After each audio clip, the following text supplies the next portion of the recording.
If it'll focus. Okay, so I know you can't see this. Give me a second.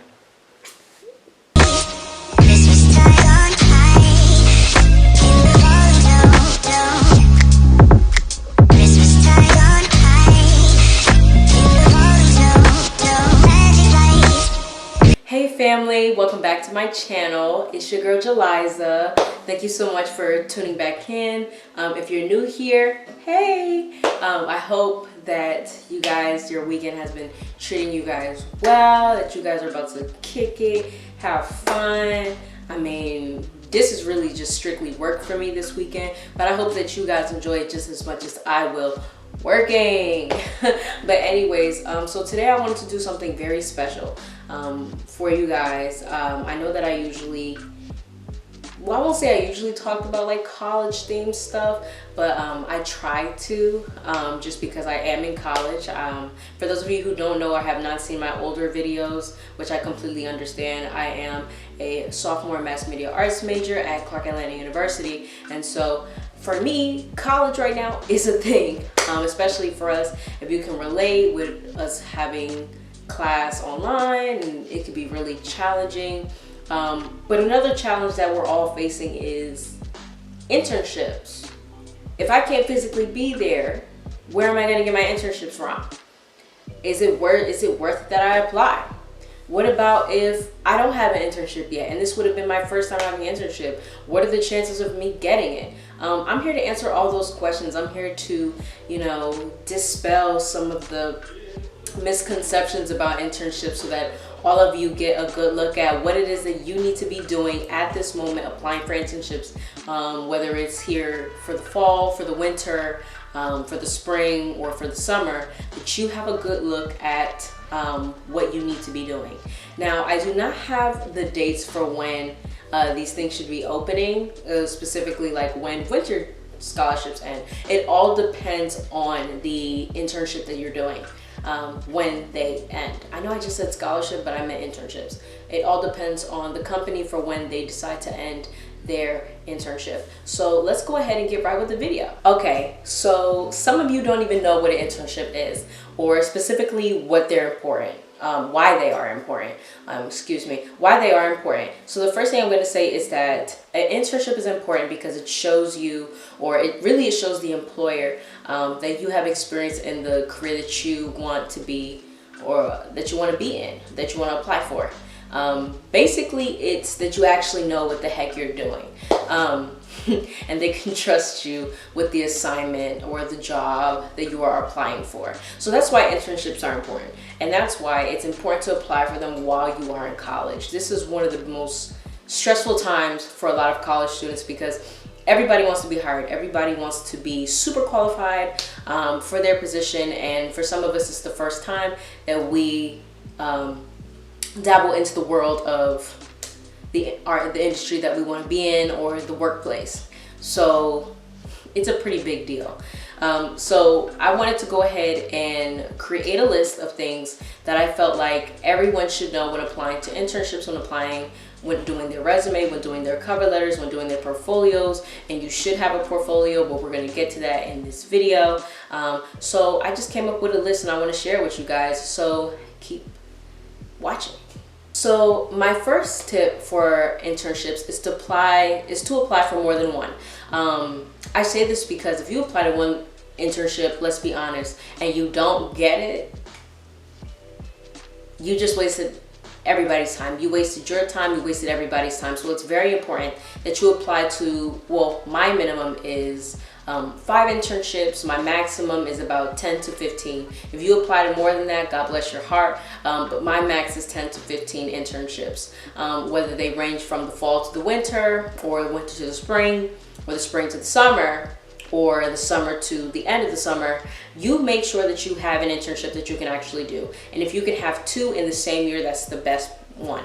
The best way I would say to do that is that if you did one in the winter, or you did one in the spring, and then you did one in the summer. But of course, those things vary for whichever one is best for you. So just do what's best for you. So the next thing I would say is, if there is not necessarily an internship, which I highly doubt, but if there's an internship or other thing like areas, if there's an internship or areas, sorry, that you want to dabble in, or you're not sure about, like you're not sure if you want to do this career or this career, you don't know if you like this, or you want to do a specific career and you can't find any internships about it, but you find internships that have like little things that you feel like are required to know in the industry. What you can do is you can go ahead and look at these internships and apply for them. Apply for as many as you can.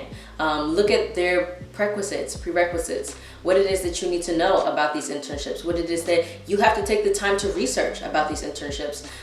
Because I know for me, I've had to research a lot of internships. Although I am a mass media arts major, I'm also dabbled in PR, and I've also dabbled in marketing, and I realized I actually like marketing more than I like PR. And so I have realized that although they're sort of kind of interchangeable, using both in your field, it's very important to be able to max out which one you want to do. You could really merge the two, PR and marketing, specifically talking about me.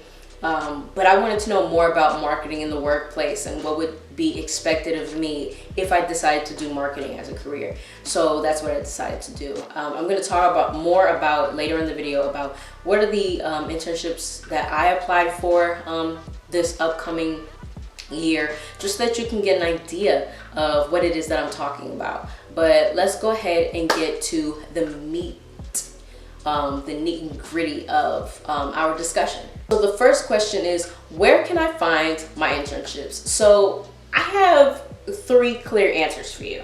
The first one that everybody should have, especially if you are a college student, is first, you should have a LinkedIn. If you do not have a LinkedIn, I'm not understanding what you're doing.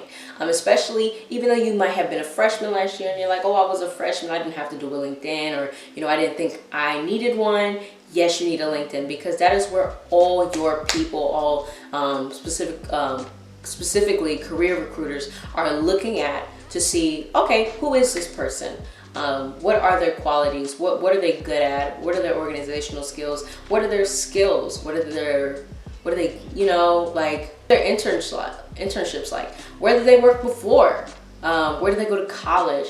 Like, these are things that LinkedIn recruiters are looking for. And so you have to be able to give a professional look into your college career, and treat your college time as a career, because honestly, at the end of the day, that is what we're all striving for, to leave college with a career. But in order to do so, you have to be able to treat your college time as also your work time. So be able to manage those 2 things. The second thing I would say is ZipRecruiter. I just discovered ZipRecruiter. I don't know why no one talks about it, but ZipRecruiter was a saving grace for me, okay? One of the things that you could do is go into the key search, and you could put in, oh, I want an internship in California, and I want a journalism or a media internship, and a whole bunch will pop up. Not just about journalism, but about PR and photography. All these things would pop up, and I would be like, wow, all these internships are here in the West Coast. Or if I put, I want an internship in Atlanta, and they have all these listed, you get to choose literally. And the one thing that I love about ZipRecruiter is that one size fits all. For most of them that don't require too much, and if they do require something else, ZipRecruiter actually lists it out for you, and it's actually automatically set up for you to answer the questions in ZipRecruiter, so that it makes it easier for you instead of having to go back. So that's what I like about ZipRecruiter. The second thing that I like about ZipRecruiter is the fact that although I might not have all the experience in the world, with resumes, they actually set up your resume for you, specifically an online resume that they sent out to everybody that you apply for. Not necessarily like everybody just in cause, but everybody that you apply for. So I absolutely love it. You get to set it up the way you want to, but it's pretty standard. And you get to upload your cover letters, your resumes, things like that. You get to look through them if you want to switch them out. So it's pretty lucrative. So I absolutely love ZipRecruiter, and I think you should make an account. The third one that I'm going to say is Google. You need to Google search. Google search is a lifesaver. One of the things that I did at first when I didn't know anything about ZipRecruiter, which was I went on Google and I said journalism internships, marketing internships, entry-level internships in my field in media, and a whole bunch came up. I'm talking about Disney, NBC, CBS, Viacom. I'm talking about all of them. Okay, you guys, so now we're going to talk about virtual internships. If you want me to be honest, this is my answer to that question. Should I apply for virtual internships? Apply, apply, apply, and apply, okay? And I'm going to give you reasons why you should be applying for virtual internships. First, because most of these, you know, big names in the industry, not just speaking, of course, I'm speaking about journalism, but I mean in general, are looking for virtual internships. They're going remote because of COVID. And so I want you to be aware that it's not that some of them won't be, you know, open, or specifically if there are internships in your area, they might not be remote, but some of them, or the majority of them, will be remote. Now, I can really only speak for the media industry because that's what I know. Fashion, that's what I know. So you can guarantee that those are probably remote, or they have divided it so you go sometimes for a meeting or something and then you go home. So it's really half and half that some are doing. The second thing is that it cuts costs for housing, and it cuts costs for travel. I want to be in LA. I would love an internship to go to LA, but one of the things that I realize is if it's not covered, I'm not going. Why? Because LA is expensive and I don't have the money to be in LA too long, and I don't want to go broke and homeless in LA. We're not doing that. So I've decided, why not apply remotely? Because if you want me to be honest, why not apply to any internship? If it's an internship, it should be on your resume. Because honestly, which is going to our three thing, if you are flexible in your schedule, which a lot of internships, if not most of them, require you to be flexible, it's paid. A lot of these career internships are paid. For the ones that are not, if you want me to be honest, don't stray away from them, because as long as you know what you're signing up for and it's actually worth not getting paid for, then I suggest that you do it. The fourth thing is that virtual internships teach you the basics. They teach you the basics of what you need to know to survive in this industry. Specifically, if we're talking about media, they teach you how to write a script. They teach you how to like arrange clips and edit and things like that you need to know to make it out in the media industry, which they make every journalist do. Production, I'm not really sure about that. I know here in Atlanta for CNN, they applied. It wasn't just virtual, it was also like at the building as well, so for production specifically. So I really think you should it depends on the internship, honestly. And the fifth thing is virtual internships teach you how to present yourself in a professional online space. We only know online for social media. That's all we know it for, you know, for personal usage only. But now that is changing in a world where not only is it for personal use, right? In a place where before in the workplace or at school, you weren't allowed to bring your camera, you weren't allowed to bring your phone, you weren't allowed to bring your laptop into these spaces. Now it's almost a given that you have to bring these things with you. And so it's a heads up for you to present your skills and to present yourself in a way professionally that you can get the job done in a way that no one else can do. And that will guarantee you a job. So just keep that in mind when you apply for any virtual internship or an internship at all. Kind of weigh your options, and like I said, look at the descriptions and see if those are really things that you want to do or you feel is required for what you want to do. Okay, you guys, so this is the moment that you've been waiting for, and I have a treat for you. I'm going to be showing you guys my personal resume, or basically my personal resume, so that you guys can see what your resume should look like. Now, resumes could completely different from how I set up mine. I set up mine in 2 different ways. I'm only going to show one of the ways, but if you want to see other ways that you can set up your resume, you could go to Google, Miss Google, and put on example resumes. You could also go on Canva and do your resume there. Now, I will say that when it comes to professional resumes and Canva and all those digital platforms, you want to go ahead and stay away from resumes that require you to upload a photo. A lot of resumes, a lot of companies do not see resumes like that as professional, and so you really want to stay away from those. Really, you want it, and stay away from like really bright, vibrant colors in your resume, because if it's too bright or too out there, too exciting and engaging, what will happen is that a lot of these companies will not take it. It's not professional. It's too much, as they say. And so you want to keep it clear and concise, because that is what they want in a resume. Which leads me to the next thing I will talk about, which is that you need to make sure that your resume is 1 page. Now, some internships might actually be lenient with this and tell you that it could be more than 1 page, but for the most part, all of them want a 1-page essay. All of them want a 1-page resume. So you kind of have to decide if you have a lot of intern experience or things that you want to share, because sometimes we want to overshare and really put ourselves out there, and I completely understand that. But sometimes you have to take the best things that you've done and just put them on that 1 page.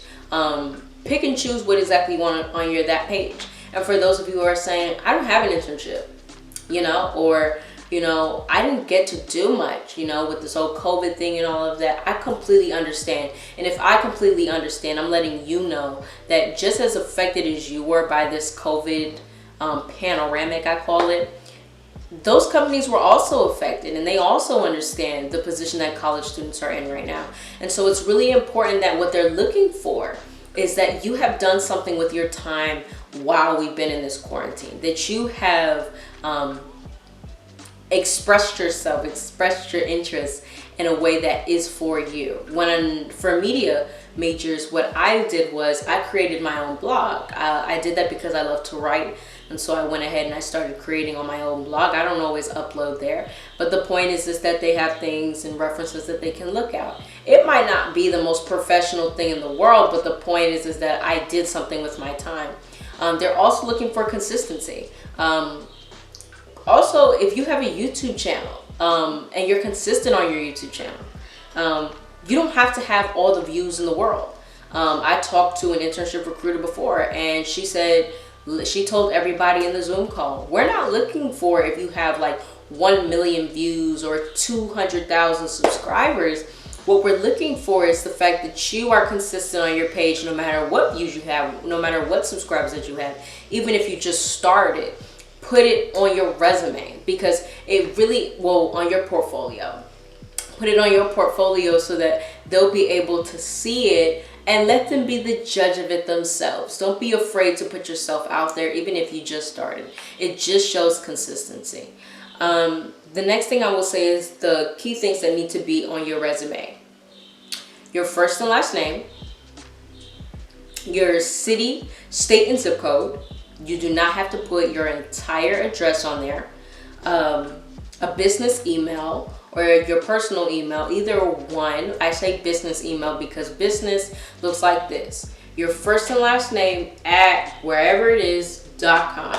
For me, it's JelizaAlvarez@gmail.com. Don't make it any more complicated. Not cstar760@yahoo.com. That's too much, and it's not professional. So if you have a personal email that is like mine, your first and last name, use it. If you don't, then you need to make a new email. That would be your business email that you would use for all of your internships. The next thing is that make sure you have a skills, education, and experience page. For me, like proficiency in Spanish, or I'm detail oriented. I'm proficient, or I have a certification in Microsoft Word. Things like that. And if you have any projects, make sure you make a tab for that. I was gonna say that. One of the most important things that you have to make sure that you put on your resume, make sure that all of your points are bullet pointed. And the last thing is always submit a cover letter, especially if you don't have all the experience in the world. Trust me, if there is an option for you to apply for your cover letter or to do a cover letter, please do it. There's no reason why you don't have it one. There's no reason why you shouldn't do one, and laziness isn't one of them, because they do read them. And so take the time to write your cover letter and to really study what a cover letter is. But for some of you who just want a shortcut, I'm about to offer you one anyway. So just continue to watch, and I will, well, actually, we'll talk about it right now.